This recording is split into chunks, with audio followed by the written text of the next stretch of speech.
guys, thanks so much for visiting the channel. My name is Catherine. I'm from Carrus, and in this video, I'm interviewing Rich, who is one of our Carrus coaches. Rich is a hiring manager at Fortune 500 companies, including Apple, where he worked for 6 years. And in this video, we talk about several things. One is the 2-year program that he experienced at Apple. We also talk about the 67 competencies for behavioral interview questions. So I'm sure you'll find that very interesting. And we also talked about how many candidates don't actually answer the question that is being asked in an interview and some tips that he has on how you can approach answering. And finally, we also talked about the numerous subsets that he and coaches can help you on beyond just mock interview preparation. So let's go ahead and get started. So Rich, thanks so much for joining. So you have worked at Fortune 500 companies, including Apple, for about 6 years as a hiring manager. Can you tell us a little bit about your journey? Like, how did you get into working at Apple? And I heard that you also were working in the UK and now you're in the States. So just tell us a little bit about that journey. Yeah, absolutely. And thanks for having me. Excited for this conversation.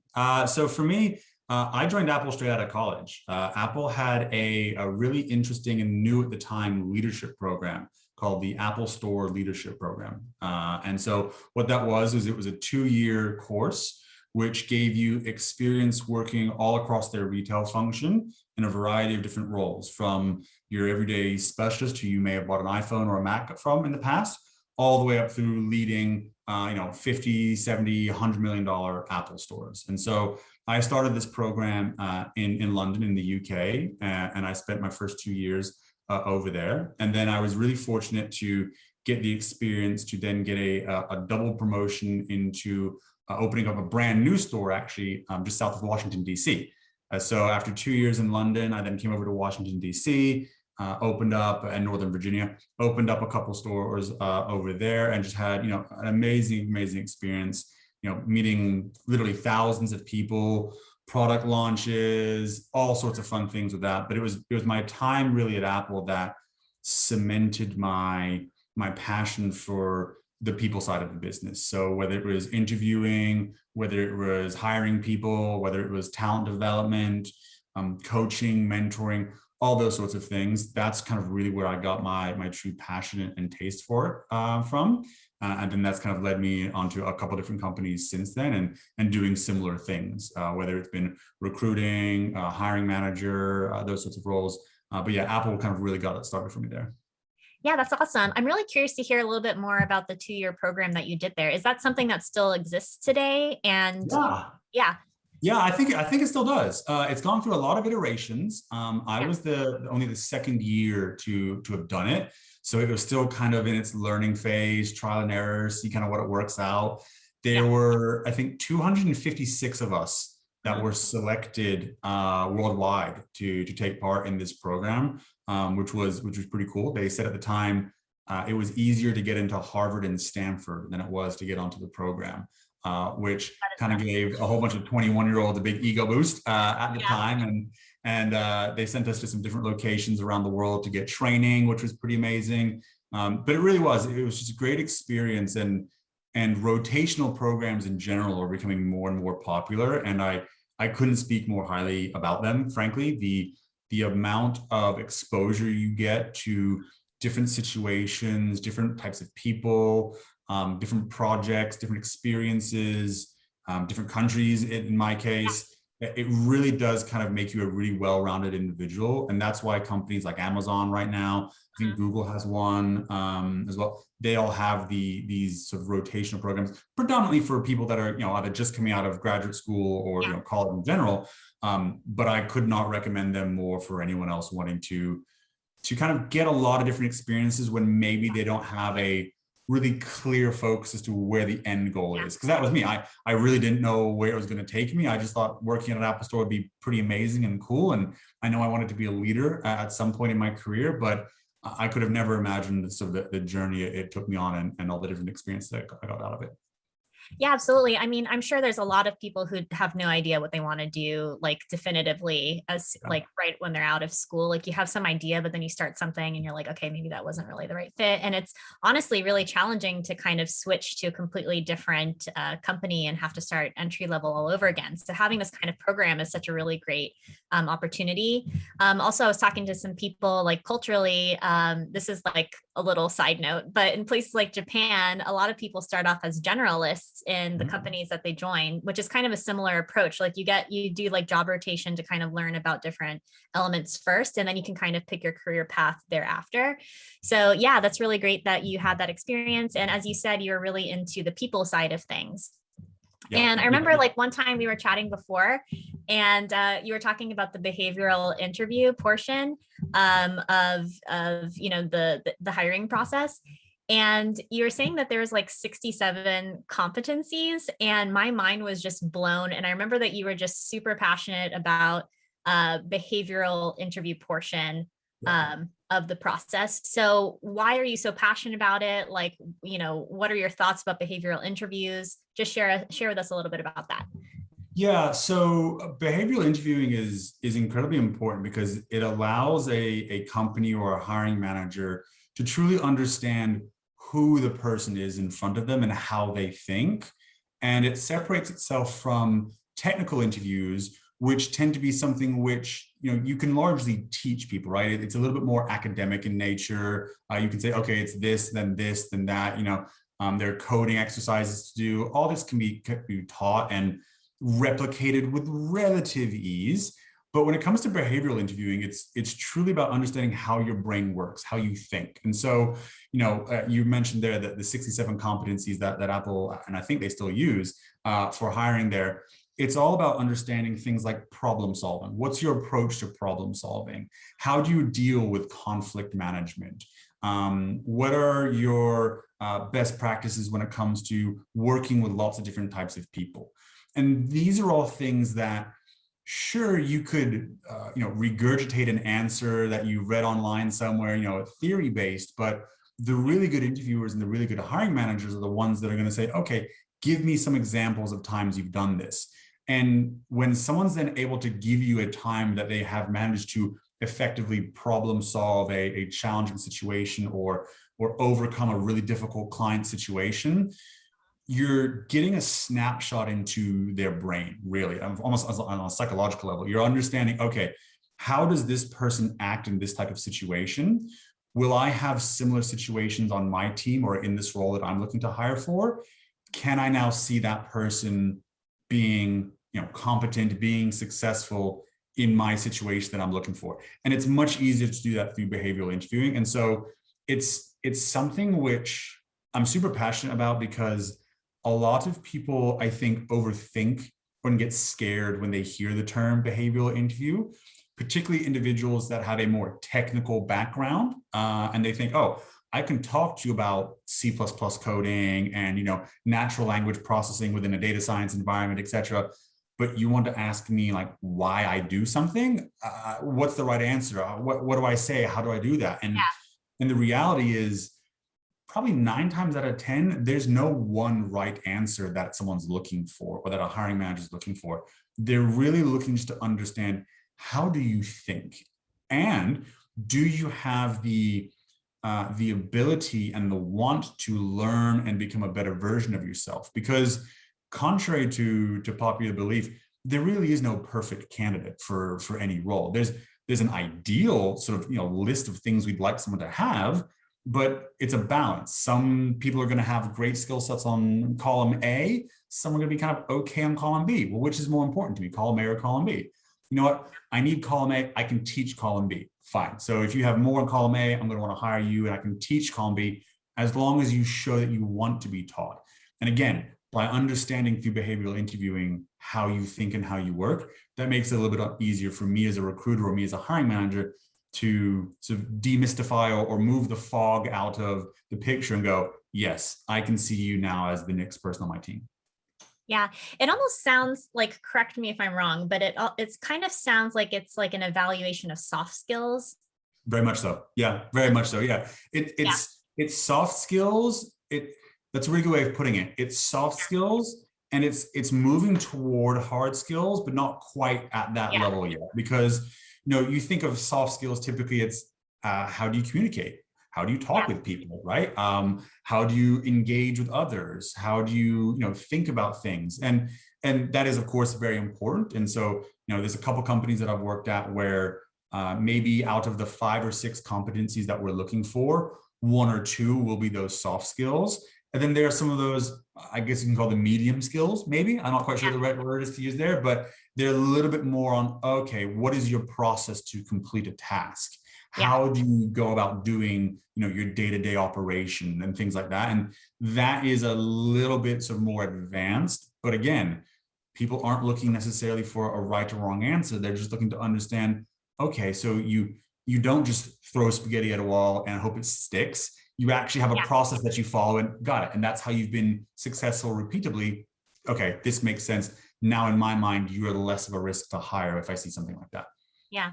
I think it's so interesting. And I'm also kind of going a little on a segue here too, but soft skill training is kind of something that you hear about more in the workforce, but it's not something people really learn like in grade school or in university. Like you might learn like critical thinking in university, but it's not really until you're starting to work with people where these topics of like soft skills and like leadership, training, those types of things come about. So yeah, it kind of sounds like just having an understanding of like what exactly soft skills are, that would probably also help people understand like what you mean by being able to communicate, how you've been able to use those soft skills for problem solving and that type of thing too. Exactly. There's a huge focus right now on roles that are called like client success manager or client retention manager, things like that. A good gap between like a salesperson and technical support or something like that. And so for a recent company that I was at, I used to hire a lot of these client success managers. And to your point, the types of individuals that were great out of those roles had the soft skills that they learned from just social interactions.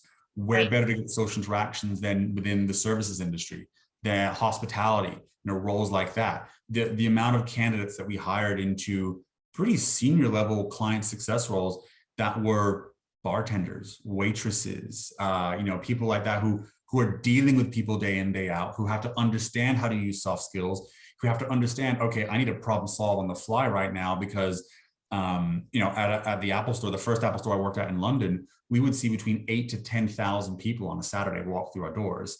And we'd only have, I think the most we ever had was like 90 people working at one time. You're heavily outnumbered at that point. I remember being in the shop floor using just hand signals, and I'm 6'3", I could see over most people. And I would just use hand signals to communicate to my team to say, how many people do you have in the line to buy a Mac from you? You've got 8 people, great. I've got 2 more coming to you, okay, 10 minutes. Like you have to learn these things on the fly. And those are some of the skills which I think, to your point, people overlook. You don't get taught them in school. And in many companies, you don't get taught them in a company, right? Because you might be completely siloed in a role, but people that have those skill sets or can be taught them through coaching, have a much higher level of success in their role and ultimately be more successful when they get the role themselves. Yeah, that is so interesting. And I know another thing that you mentioned too was sometimes when you are interviewing a person, they don't actually answer the question. So like, what are your thoughts about that? Why do people like not really answer the question, and how can they understand the questions better? What are some thoughts that you have about that?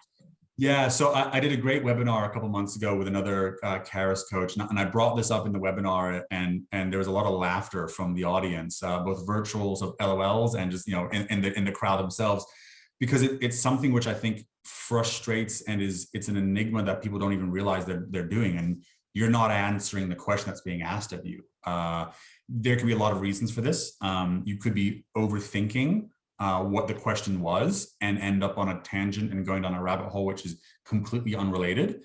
You could just be nervous, frankly, and not quite understanding what's going on, and just think, oh, this is what the company wants to hear. This is what I've been told by someone somewhere.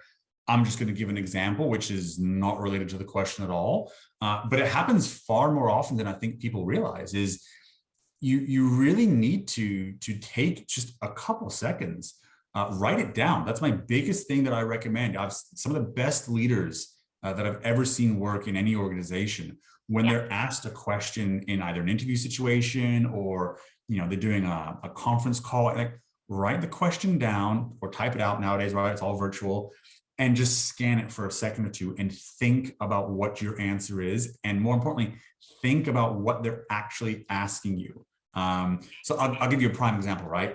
One that usually stumps people a lot is, why this company?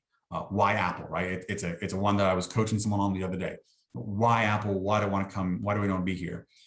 Well, a lot of people start panicking and go, oh, well, I have to, toe the company line of, it's all about, security and, great looking products that are shiny or whatever it is. But the reality is they are trying to understand why you have applied to Apple, why you see yourself as being a good fit for Apple. What is your passion about working for Apple? And so the best answer to that question is give the truth, give like a personal story of, I remember the first time this is my own story. I remember where I was the day I opened up my very first iPhone 3GS.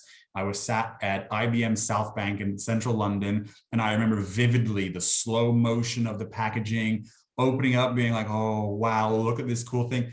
That's what they want to hear in companies, because they want to understand that you have a passion to be there. And they want to understand what your true passion is. When companies are getting hundreds, if not thousands, and some instances tens of thousands of applicants per role, they have so many to choose from. Your ability to truly answer the question with, why you want to work for a company like Apple, that's going to differentiate yourself than someone who's just Googled, what should I answer when asked why Apple? And then just kind of, regurgitate the number one upvoted, if it's Reddit or something like that, right? The number one upvoted answer. It's really about thinking about what is the question that I'm being asked and why are they asking it, and then giving your authentic self with it. It's something which, goodness, 80 to 90% of candidates that I work with, clients that I work with, struggle with is they're not actually understanding what is being asked of them, and then you're immediately mismatching your answer. If you're not answering the question, a hiring manager is going to, number one, they're going to tune out really fast because they just think, oh, this is irrelevant. I don't know what you're saying. They're like, okay. Right. They're just waiting. We have attention spans of between 30 to 45 seconds. If I'm already losing you after 30 seconds, you're making it harder on yourself. So take a couple seconds after the question's being asked, write it down, type it out, whatever you want to do, and look at it and go, okay, what's the question here? Well, they want to know why I want to work at Apple. They don't want to know why I'm a great fit. They don't want to know that I have 16 years worth of experience in the technical service. No, they want to understand, why do you want to work for that company? Same goes for any behavioral question like that. Yeah. I don't know why, but you're reminding me right now of pageant queens. Where, how like when they go to answer the question, they're always like, thank you so much for your question, while they're like secretly like the wheels are turning, and they're trying to buy like a little of time. So just giving yourself a pause and an opportunity to kind of really think about like what are they looking for in the answer? Not what answer are they looking for, because that's different. There is no right answer, but like what kind of response are they looking for? I think that's important. All it is, take a couple seconds. Now, a lot of times people will say, oh, that's a great question, right? And then they'll kind of buy themselves a couple seconds. The pitfall that happens there is every question you'll say, that's a great question. And an interview's asked you 10 questions and you're like, that's a great question. 10 times over and over again. I promise you that hiring manager is writing down a note saying, uses filler words, always says, that's a great question, like question mark, question mark, question mark. So that's when you just have to, again, be kind of natural and go, just stop and think. Okay, let me think about that for a second. It's okay to pause. You do not have to immediately start talking a nanosecond after the question's been delivered. Yeah, okay. Let me think back to my time there. Yeah, actually, you know what? So here's an example. Totally acceptable. And I would rather someone take the time and deliver me the right answer versus just go straight at me, not thinking through what it is that I'm actually asking them. I thought that hiring managers purposefully ask vague questions because they're kind of open to see how a person answers it. Mm-hmm. But I guess what you're saying though is that even if they ask kind of like a vague or open-ended question, there still is a kind of response that they are looking for. Yeah. Yeah. So there's always a type of response that they're looking for. A good interviewer will ask both relatively vague questions and more pointed ones. So why Apple? Why now? What are you looking for in a career, right? Pretty open-ended, vague questions. But then they're also going to ask questions like, oh, so tell me about a time where, you really had to go above and beyond for, the end user that you were supporting. That's obviously a very specific question that they're looking for, and they're looking for, a thought process behind that and a good example of a time that you've done that. But yeah, you want both, because naturally, and even in an interview situation like this, naturally that helps kind of steer the conversation in certain directions. And this actually kind of goes to another thing which a lot of candidates think that they need to do, which is actually, in my opinion, not correct, which was, I need to give you the entire answer and every minute detail about the answer all in one paragraph. Well, if you do that, your answer is probably going to take 5 to 7 minutes to talk through. It's going to become a Shakespearean monologue, and I've tuned out after 30, 45 seconds.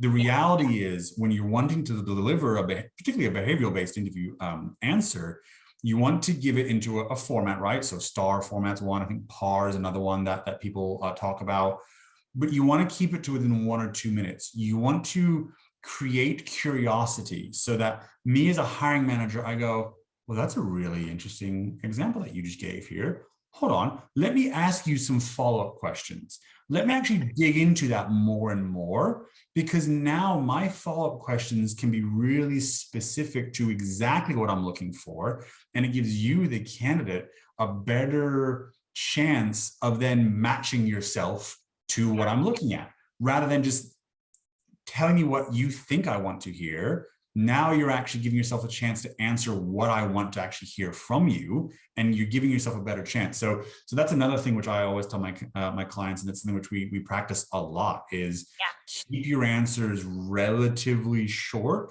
A minute, 2 minutes of talking. That's a lot of talking, really. And then let the hiring manager or the recruiter ask follow-up questions, which then really helps them to go, okay, yeah, Catherine's absolutely the candidate, because you didn't just give me everything. You're really specific on what I wanted. Okay, yeah, A+ for that.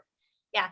Okay. So it sounds like people have to strike a really good balance between saying enough to paint the picture and to actually answer the question, but not so much that you're not giving the interviewer a chance to kind of ask the questions that they want to dig for more information on. Okay, so that's really interesting to hear, because it sounds like people either answer too vaguely and then there's not enough information you're not really sharing about yourself, or they answer like way too much and the interviewer is hearing stuff that they don't really like, information that they don't really need, or they might be tuned out. Okay, so it sounds like people need to strike a really good balance there. Yeah, and it's practice. That's all it is. You have to get practice doing it. That's why coaches, right, are super helpful to have, because you can do that in a safe space. It is, though, it's a mindset shift, because when you think about, from a candidate's perspective, we've all been candidates. We've all tried to apply for jobs before. No one's outside of that world. You think, okay, I have a half hour or an hour to share as much information as I can about myself. So the immediate reaction, probably most of the time, is, I'm just going to talk at you for a lot, and I just want you to be a sponge and absorb it. The reality is, I'm going into the interview as a hiring manager or a recruiter with a certain list of things that I want to see. So the more questions that I can ask you to validate that, the more you're going to appear actually as a stronger candidate and ultimately be a better match for my role. And so in an interview situation, the reality is, you want the interviewer to ask you a lot of questions. How do you do that? Well, make sure your answers are not super short, but short enough where it allows them the opportunity. It creates that curiosity. Like a good TV show, right? There's a hook. oh, I want to watch more of this. As a hiring manager, I want to learn more about how you think and what your experience has been like. On the flip side, that means you also need to practice for follow-up questions too. I think I remember you telling me as well that there have been people who you've interviewed where you ask a follow-up question and they're like, I've actually had this before. Many years ago, I interviewed for one of the tech companies, and they asked me a follow-up question saying, so, like, would you say you're an early adopter of tech? Like, when's the last time you've purchased something? And this company was not Apple, but I realized I only had purchased Apple products, and Yeah. and I didn't want to reveal that all I had to do is just say, yeah, the last thing I bought was, a phone or something like 5 months ago or something. But I got so like deer in headlights about not wanting to reveal that I was purchasing a different brand or things like that. And so I really feel like now that really cost me on the interview, because I wound up not answering at all. It was like, oh yeah, no, I guess I haven't gotten products in a while. So yeah, I think like just practicing for the follow-up answer is definitely super important. I think interviewers can really catch you there to hear if you're just kind of giving a glossy version of what you think they want to hear, but then they ask a follow-up question, then all of a sudden you don't have no substance to share about either. That can be a challenge. Yeah, it happens all the time. I mean, the internet's a great place. You can Google research just about everything, including interviews and what questions are going to be asked and what are the great answers to them. But the reality is, and even from a coaching perspective, we can only coach so much in terms of what the follow-up questions are going to be, because they are largely dependent on the example that you gave and what I'm actually looking for as a hiring manager. If I'm hiring for a consulting role, my follow-up questions are going to be very different than if I'm hiring for a program manager role, right? Yet the question could be the same. The question could be the exact same of how do you overcome, tell me about a time where you've overcome an obstacle that you thought was completely impossible to achieve. Right. Exact same question from two completely different industries, completely different roles. The follow-up questions are going to be very, very different, potentially, depending on what your answer is. And so, again, the only way to practice that really is to then speak with someone who's been a recruiter, been a hiring manager, and who can think of follow-up questions in the moment and go, okay, so this is your example. This is the example you're giving. So why this? So why that, right? And it's that kind of on the fly moment that as a candidate, you can't do that on your own. Unfortunately, you probably can't do it with your friends or your family because they may or may not have that sort of that process, that interview mindset, the behavioral interviewing mindset. And so again, that's kind of the benefit of coaches really can help you with that. That's a really great point, because I think some people who might sign up for coaching, they might think, okay, if I have, 5 sessions with Rich, this is going to be mock interview. But, that sounds like another aspect or an element that you can add into the coaching process. What are some other things that people maybe don't know about recruiting as a whole that you, with a background in hiring and recruiting, could help with? Yeah. So, it's funny what you just mentioned there about the 5 sessions. The flip side to that is a lot of people book like a session the day before their interview and just think that we can give all the answers in a 30-minute session or an hour before their interview the next day. I strongly advise against that because these things take time, they take practice, right? So that's also something to consider. Give yourself as much time as you possibly can, and seek out guidance and advice early and often, so that you're not crunching and trying to desperately ask a coach for advice 24 hours before your final round interview at your dream job at a dream company, because more often than not, that's not going to go necessarily too well, no matter how good your coaches, and we have some great coaches. But the flip side of that is, to your question, like the subsets, there's a lot more than just mock interviews that great coaches can kind of help out with. And so particularly coaches that have either been recruiters, someone within the recruiting space, they can give you advice on things that you might not even be thinking about, and give you perspective that you might not even be thinking about. So I think the biggest thing is a great recruiter has really good knowledge of the labor market, right? The market that you're trying to apply to a role within, whether it's the company that you're applying within, larger macro trends within your region or area. So, for example, right now I do a lot of work within what's called talent intelligence. So I have research and I know that on average, every candidate probably has up to 3 different job interview cycles that they're currently working within, which means that there's a really high chance that as a recruiter, I'm going to have hundreds upon thousands of candidates applying for my roles. So a recruiter or a coach that either is or has been a recruiter is going to be able to give you some perspective and just say, you know what, you applied for the role last night. Don't expect to reply tomorrow morning. You've applied for Google, you've applied for Apple. At Apple, when I was there, we would have 18,000 applicants for every one opening. And that was when there were only 35,000 associates there at Apple. Now there's, I think, over 100,000, if I'm not mistaken. So you're up against a lot of people in this pool, and recruiters are human. Contrary to, again, a lot of things that you kind of see online about applicant tracking system robots that just, decline everyone unless you put in your resume some keywords, then make it white font so that, it secretly reads it. No, we're human beings. We have to go through hundreds of thousands of resumes. And sometimes we're not going to get through all of them because we also have to hire someone quickly because the business needs them. So there are going to be instances where you're not going to hear back from a recruiter. That's okay. But a coach that has been a recruiter can really help you understand a lot of other things that go into the entire recruiting process, the offer negotiation process. There's some great offer negotiation coaches on Carrus who've got packages to help you out with that. I had a candidate not long ago now who had about a year or two's worth of experience from a major, FANG company, and was given several offers at other companies and wanted to go in with a 25% negotiation on his base salary. That is not how you negotiate with 1 or 2 years worth of experience coming out of college. Actually, if you do something like that, you're actually putting yourself at risk of having that company rescind that offer and say, you know what, you actually don't quite have the smarts we thought you did because you've come with an outlandish negotiation tactic. We're second guessing ourselves. We're actually going to go to the next candidate. I've seen it happen before. I've absolutely seen that happen before. A coach who has experience going through this is going to be able to help you and say, okay, you don't need to follow up with a recruiter 24 hours after your interview. Give them a couple of days. If you don't hear back, let's talk about that. I've got a great client that I've been supporting right now going through interviews at Google who has had a not so great experience with them through the interview process.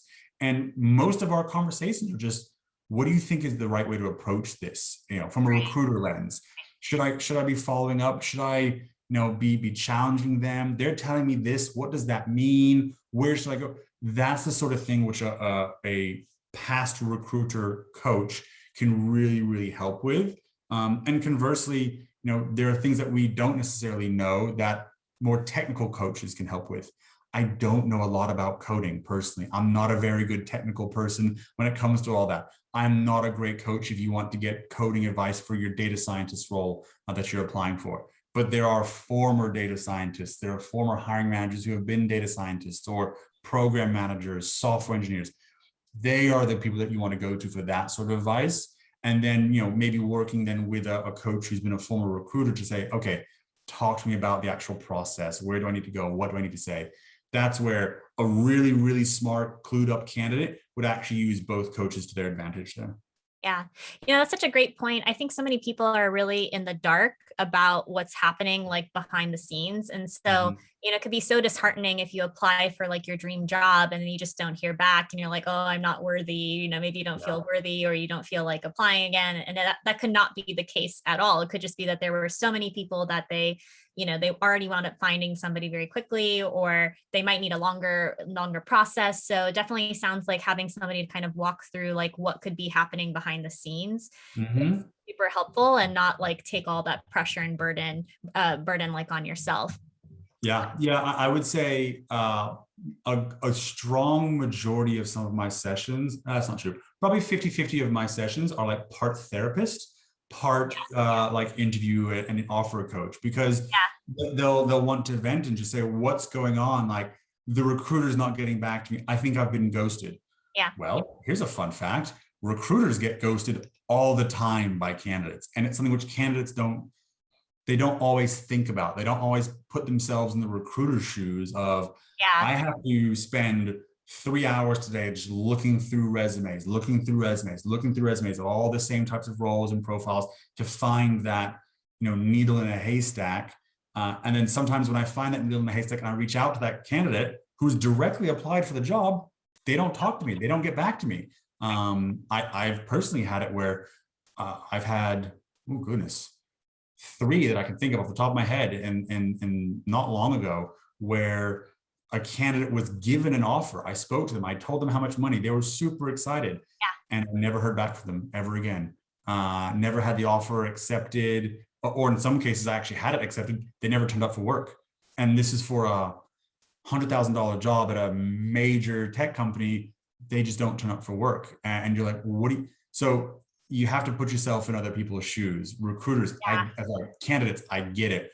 Recruiters who ghost you, it's not fun. It's a terrible feeling. It's not ideal by any means. It happens, unfortunately. But guess what? It also happens on the flip side to recruiters as well with candidates. Oh my goodness, ghosting in the professional world. Unfortunate. Yeah. I have one last question for you.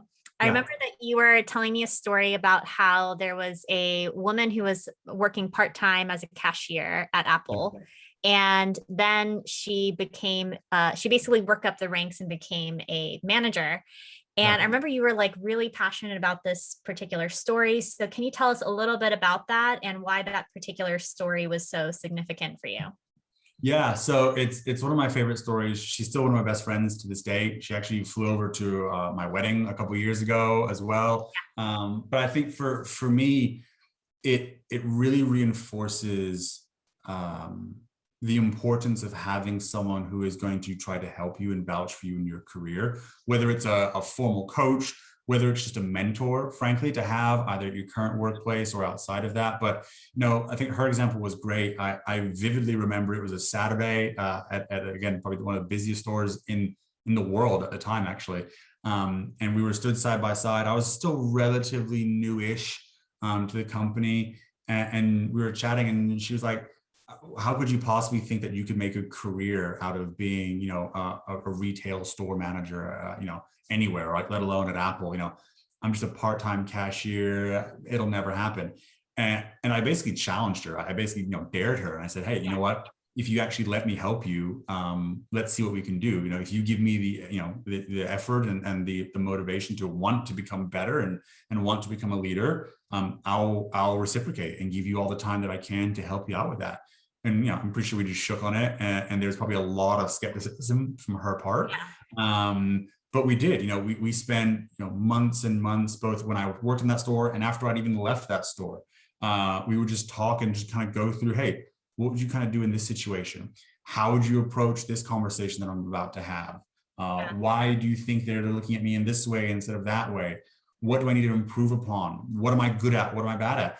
And those are some of the best conversations that I had with her. Was no one had actually taken the time to tell her what was great about her, as well as what could be improved, and how they could actually complement each other to become a more well-rounded individual. And she's super feisty. I love her to pieces, but super feisty, and it rubbed people the wrong way sometimes. So the conversation was, listen, you've got great rapport. You can make friends with anyone, but understand your audience. Understand that leaders tend to be need to be a bit more polished in their delivery and inspire motivation versus cracking a whip or whatever it could be. And she was super receptive to it. And I think it was about a year to 18 months later, she was one of the first people at Apple in the UK to go from a part-time cashier to then be successfully interviewed for a leadership role within one of the stores. And again, it's just that for me kind of cemented why I like doing what I like doing. But whether it's someone in your workplace that you can use as a mentor, I have several mentors that I go to both in and out of my current company, or whether it's a coach that you seek out that's completely independent, that just has a lot of experience in recruiting and hiring or whatever it is. Having someone to be able to have those conversations with is invaluable. You could Google basically any major leader or high profile leader in the world, and some of the ones that you probably have never heard of before. And they will always say they had a mentor. They have a close group of people that they just have open and honest and transparent conversations with. Those are the people that we all probably hopefully aspire to be, great, individuals or leaders, or just, really good at what we do. Having those connections can really help you with that in any way, shape, or form. Yeah, and I love that story too, because it really goes to show, like, as long as you have a will or an interest in improving yourself, you can really go far through mentorship and through, asking the right questions and surrounding yourself with people who can really help you get there. So Rich, thanks so much for sharing all of this information with us. I'm really so glad that you are on here. And I'm going to let people know how they can get in touch with you. So thanks again. My pleasure. Thanks for having me. And yeah, if anyone has any questions, they can just find me on Carrus. You know where to get me. Okay, cheers. See you later. Bye. Hey guys, thanks so much for listening. If you want to get in touch with Rich, then head on over to Carrus.io, where you can schedule a free 15-minute chat with him. We put all of the links below this video. Make sure you like and subscribe, and we'll catch you in the next one.